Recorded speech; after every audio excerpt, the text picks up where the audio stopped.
Yo, welcome to Hard Pass. I am your host, Jacques Slade. It's the show that respects the confidence of this kid to go with the sneaker-themed senior picture. It could be wrong and corny in all sorts of ways, but he fully committed to the bit and nailed the assignment. Let that be a lesson to everybody else trying that this year, kids. Let's start with some hot takes. Christmas.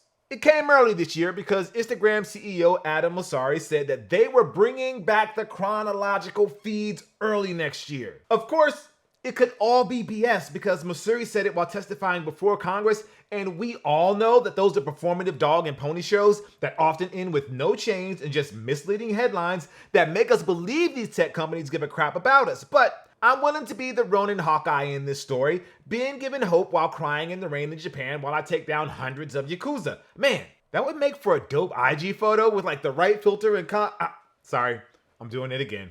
Anyway, speaking of Hawkeye, I am loving the new Disney Plus show. I know it's a little jarring after a wild MCU in 2021 that's taken us all across the galaxy and through different timelines, but the show might low-key be my favorite Phase 4 thing so far because it's kept things simple and grounded. And shout out to the real MVP of the show, Lucky the Pizza Dog. Thank goodness they didn't copy the Good Boys comic origin because that might be sadder than Spider-Man getting snapped in Infinity War. The Rock is in Fortnite because, well, of course he is. He's taking on the role of the Foundation, which is supposed to signify the end of Chapter 2, whatever that means. I like Fortnite and all, but I'm terrible at it. I know how to control this controller.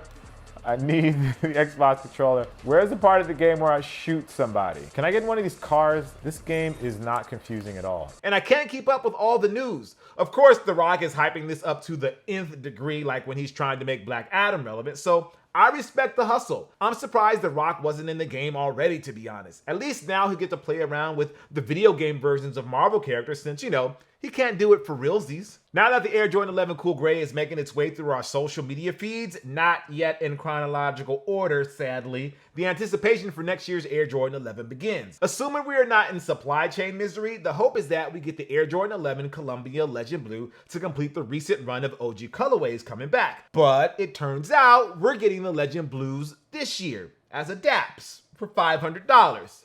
Yikes. I like the Adapt 11s just fine, but $500 for tech that's already a few years old is not it. But then again, Nike's been making money off of us selling sneakers with tech from the 80s for decades now, so, what do I really know? Bradley Beal has announced that he has re-upped with Jordan Brand. The All-Star guard for the Washington Wizards has also revealed a new logo that is, well, at least it's a step above other logos that integrate a jersey number and initials, like whatever happened to making logos like the Jumpman or the Dunkman or the 1 cent? Sometimes I feel like I need to have a degree in civil engineering just to kind of make out these logos. And before we move on to the next segment, I just want to shout out my guy Joe LaPuma for having the realest sneaker moment of the year. Sorry, okay, this is exactly what he did. Look at this. Look at this. He just violated. Look at this. This is what he is? almost did with the Velcro. Yes, on the Diamond Dunk, on the Dunk. Canaries. Rip my shoe Look at apart. that. Look at how it went from. This is like Christmas. It's a whole different ball Look game, at right? how lonely it looks. I told you. Listen, Brendan is definitely the kid who comes over your house and breaks your GI Joes. Yes, and then leaves. That face was so good, and the fact that that's not the first time Brendan has knowingly messed with Joe like that, it's classic. We all have that friend, Joe. It's okay. It's really okay. It's really not okay, but we'll let it slide. Nice Kicks is reporting that the Air Jordan 1 High Bred patent leather is being delayed. Originally scheduled for an end-of-the-year release, the listing has been taken off Sneakers app. Although, if we're being honest, I never noticed the listing because I'm so busy taking L's on a weekly basis that I never look that far forward anyway. As we wait for confirmation of whether or not these new breads are dropping on time or being pushed back a little, there's two things that I want to cover. First, let's talk about the shoes themselves. Yes, it's the iconic Bred ones, but it's not in the flavor that we want. Patent leather J's have their place on the grand story of Jordan Brand. I mean, that's basically the whole reason why we love 11s. But the shiny but plasticky material on the ones has divided sneakerheads through the years. There are times when the execution works, when it works well for the silhouette, such as the gold toe ones or the super rare Soulfly collab. But when they try to implement it on OG colorways like this upcoming Bred 1 drop, it's often met with resistance. Some people might say they don't like the way they look, or that the shoe looks terrible once it gets a few creases on the toe box. But I think it just has to do with the community wanting something we've been hoping to have for a while now. OG ones in perpetuity. Much like our hopes for Nike to adapt a pre-order system, we've been asking that they make the Bred ones, the Chicago ones, the Black Toe ones, and the Royal ones as readily available as Air Force ones. And if you want to make it 5 OGs, throw the shadows in there. Don't slap on the patent leather. Don't make them with satin, although those are nice. Don't do anything. Just make them available all the time, and if they sell out, let people pre-order for the next batch and they make the appropriate number of pairs. They don't have to do this with every pair of ones, but I think it would go a long way in getting people feeling good about the brand again. And they're going to need it if these supply chain issues continue. You've probably started to notice it, right? Food's a little more expensive and harder to get sometimes. Things that you used to be able to buy easily on a Target run are now scarce. Dunks are constantly delayed. Well, it's because of the dreaded phrase we've been hearing a lot more lately: supply chain issues. Now, I'm not going to turn into a professor and explain to you how complicated and intricate the supply chain is and how one problem in that supply chain can lead to major issues that we don't see and feel for months. But I will say that it is very real. I'm also not going to get into the changes in society and our roles in it that were forced upon us by the pandemic, but know that those decisions have led to shortages in people willing to do crappy jobs for crappy pay. Anyway, there's a very real possibility that 2022 will be a slow year for sneakers. The heat check segment might have to be rebranded if more delays keep happening. A few weeks ago, Nike sent out an email to a retailer to say that they are halting all future orders, meaning that the store won't be able to stock Nike in their stores for the spring and summer seasons. We don't know what store that is at the moment, but sadly, we'll figure that out in time just by looking at what they have on shelves. They were already headed in this direction, but I expect Nike to push for more people to go online, or if they have to, go to their flagship stores and outlet spots rather than go to the local mom and pop shop. Foot Locker and JD Sports will also be just fine because they're too big to fail, and Nike still sees value in them until they don't. But the smaller shops that will endure are the boutiques with name recognition. Your Supremes, your Undefeateds, and your Kiths will weather these storms because they are valuable partners in creating hype for the brand through their limited edition drops. We might see less collabs in 22, but those stores are going to be taken care of, not just by Nike, but other brands as well. And speaking of those other brands, I want to say that this is an opportunity for them, but they are likely going through the same supply chain issues as well. Nobody truly wins, but I think sneaker culture will endure. It will adapt to not always having a super hype release dropping every weekend, but that's how it was as recently as the 2000s and early 2010s. The culture will be fine, and I'm not saying that in a house is burning kind of way like the meme. Maybe that means Hard Pass does a deep dive into things that aren't always a part of the sneaker news cycle and we branch out like we've done with pop culture stuff. Either that or we just review anime every week, whatever works. What were we talking about? Right, the patent leather Bred ones. Those are probably going to be a hard pass for me. Honestly, delay or not. It's the Heat Check, where we bring you everything that's dropping this week, and get ready because it's a lot. Let's start with some Yeezy restocks and slightly surprise drops as Ye closes out 2021 with a flood. Adidas Yeezy Slide Ochre on the 13th for $60. The Slide Pure on the 13th for $60. The Yeezy 450 Dark Slate on the 17th for $200.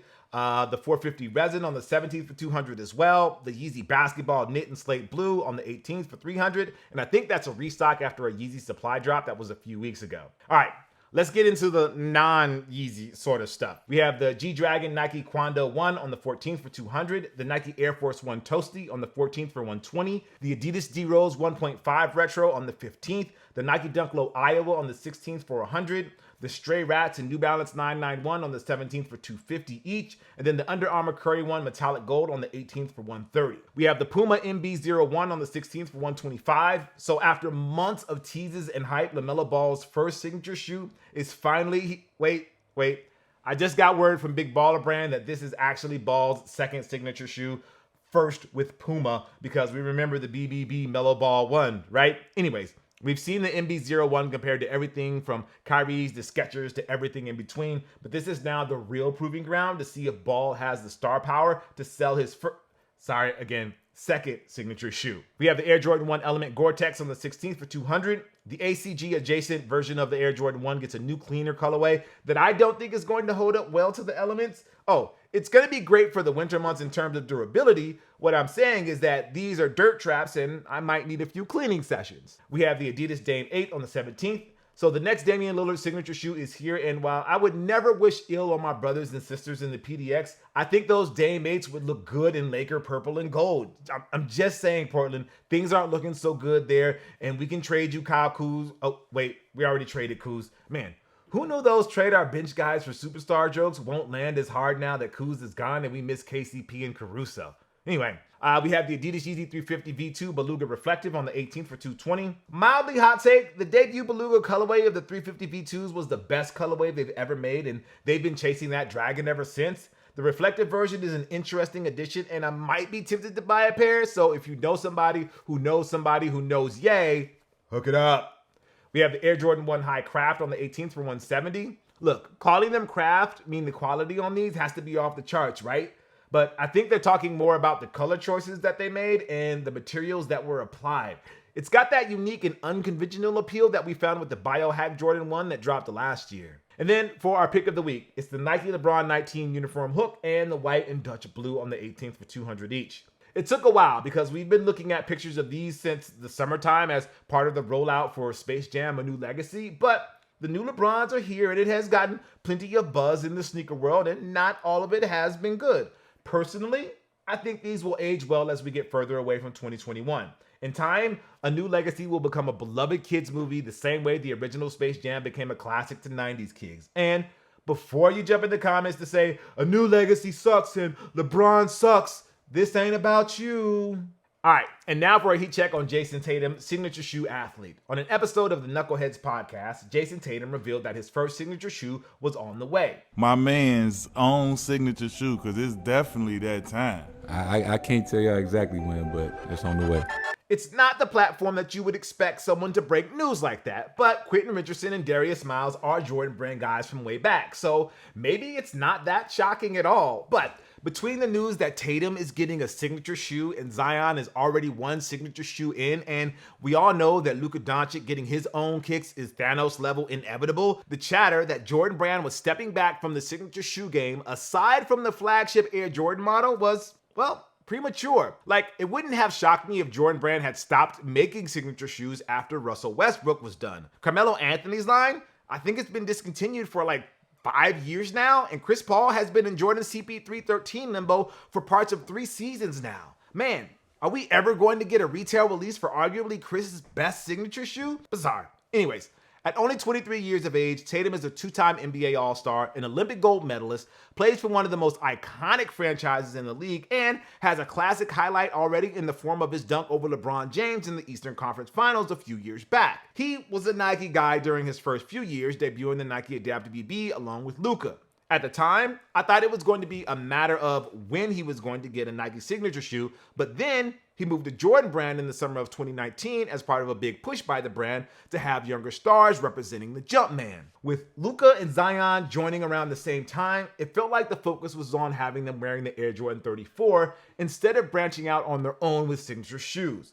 But then Zion would get his own signature shoe in the latter part of last season. Luka was always rumored to get one, and now we've got confirmation that Tatum is up next. I'll be honest, I don't know how to feel about this. Jordan Brand has been improving the look of their signature Jordans for the past few years, and they've had a great young core to wear them on the court.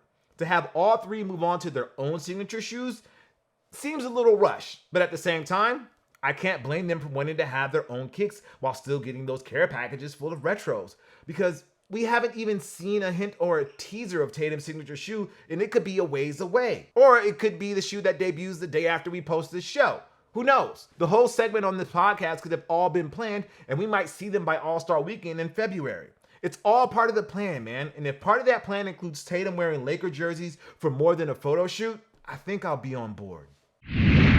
It's time for this week's Hard Pass, where we take a look at something in the culture that just needs to go. And this time, it's our good friend working ourselves into a shoot, brother. Yes, the wrestling staple has returned to the sneaker world yet again, courtesy of the Young Bucks of All Elite Wrestling. If you've been following the Bucks lately, they've adopted a hypebeast gimmick, rocking the most popular sneakers of the moment and working them into their gear both in the ring and during promos. It's caught the attention of the sneaker media, and they've been featured quite prominently on all of the popular accounts, from Complex Sneakers and BR Kicks to even others. Sneakers have even been a part of the storyline beats lately, like when WWE's Edge dissed The Miz for wearing $9,000 red bottoms while his Stealth 3s are a lot cooler. We even got in on an action, complimenting Edge for wearing sneakers that were older than a year. The Bucks have used the sneakers as weapons, famously sticking thumbtacks on the Fragment Cactus Jack Jordan 1s during their epic tag battle against the Lucha Bros a few months back. Sneakers have infiltrated the wrestling world in a big way. Like, you know it's a big deal when Chris Jericho gets in on the trend. Dude is a wrestling rock star, and now he's wearing customs and red Air Force Ones. Pretty wild if you ask me. And yes, I know Jericho wore the Shacknosis in Japan once. I'm talking about as part of his wrestling gimmick. Anyways, because it's a hot angle and the Bucks are currently bad guys, they antagonize their audience by claiming they were the ones who made sneakers and wrestling cool. During an episode of their web series, Being the Elite, they actually wanted credit for it. I don't know, it's like, man, isn't that weird that sneakers are a thing now? Huh? Wrestling? I wonder who started that trend. Oh, you know what? Don't give the Bucks any credit, because they don't deserve any credit for anything they've ever done in this business. Classic heel move by the Bucks. A post by Nice Kicks about the clip got the intersection of wrestling fans and sneakerheads all worked up. We got people claiming former WWE champion Kofi Kingston as the OG sneakerhead, while others show love to Shane McMahon, who's been rocking J's for decades now. Personally, my WWE Mount Rushmore of sneakerheads are Shane, Kofi, John Cena for his goofy use of Reebok pumps during his throwback jersey wearing days, and Bret the Hitman Hart for wearing OG University blue Air Jordan 1s in the 80s and wearing Air Jordan 11s before Air Jordan 11s were a thing. See what I did there? Oh, an honorary mention to the voice of professional wrestling, Jim Ross, for the absolutely fire fit of Monday Night Raw jacket with Flu Game 12s during the Attitude Era. As good old JR loves to point out, he was on J's way before his alma mater, Oklahoma, got a Jordan brand deal. And that's not even including old heads like Kevin Nash and today's stars like Carmella. So yeah, wrestling and sneakers is not a new thing. The Bucks know that and are clearly having fun with the whole thing. No need to get fired up about it, aka don't work yourself into a shoot, brother. But that wasn't the only time this week that the sneaker internet got all bothered about something that didn't deserve it. Ryan Moore, creative director at Anomaly Los Angeles and inventor of wacky stuff for the internet, went viral this week for his latest creation, Hype Tags. Hype Tags, a digital price tag for your sneakers that updates with their current price on StockX. We call them... It's a lace lock and e-paper tag that connects to the StockX API and displays the current resale value of the sneakers you're wearing. It was, as Moore described it, a way for non-sneakerhead normies to know how much you overpaid for your kicks. Among the normies, I'm sure this video was cute and funny and poked fun at a culture that they don't understand, with some taking it to the next level and actually praising it as a burn on late-stage capitalism. But when actual sneaker people heard about the hype tags, oh, it was on. It was sneakers on a Saturday level of vitriol. The only thing missing was a yo mama joke somewhere in Brian's video.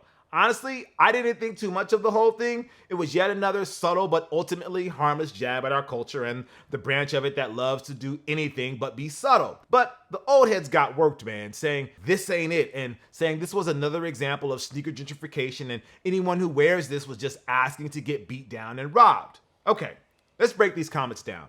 This ain't it is actually for you, older sneakerheads. Sneaker culture has been described as a lot of things through the years, and funny is not one of them. We, as a collective, hate to be made fun or poked at or teased for being so damn serious all the time. It's always about keeping it real while never changing and adapting to the times. Like a bunch of curmudgeonly old farts who can't get over themselves. Ironically, some of the same cats who like to post that they are above the hype and or want to kill it post sneakers that the Young Bucks would love to wear on the next episode of Dynamite to troll everybody. Moore's creation was clearly satire if you took the time to watch the video and didn't just roll your eyes at the hype tag or the normie line. And if you actually did your research, you would know that Moore doesn't give a shit about sneakers as much as he's rallying against capitalism and mocking the people who are obsessed with flexing. You know, the people, the older heads don't like. Before the hype tag video went viral, he posted a video of himself creating and programming a switch that switched his Zoom video feed from his face to his sneakers.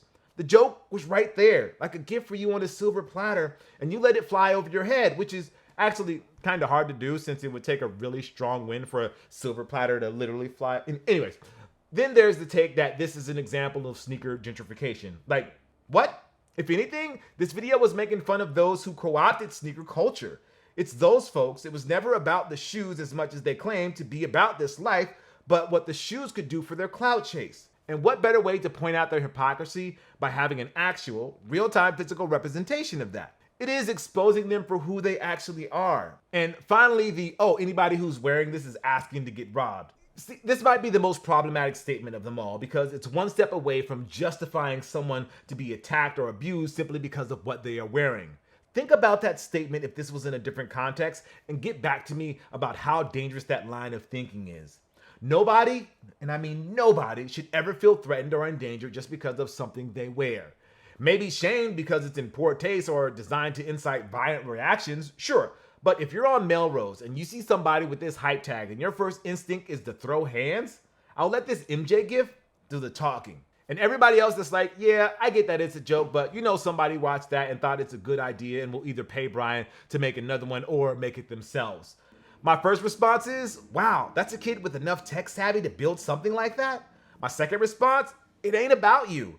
I think we've made this point several times for the past few episodes, but I think it bears repeating. Brian did not make that hype tag video to specifically annoy you.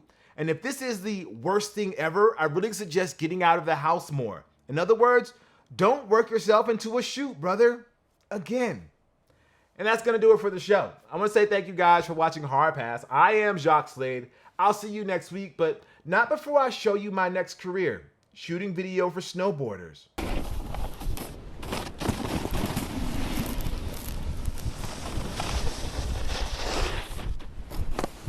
Oh, wait, that guy is snowboarding while filming the snowboarder and doing flips and stuff too? Yeah, hard pass, man. Hard pass. I'll see you next week. Peace.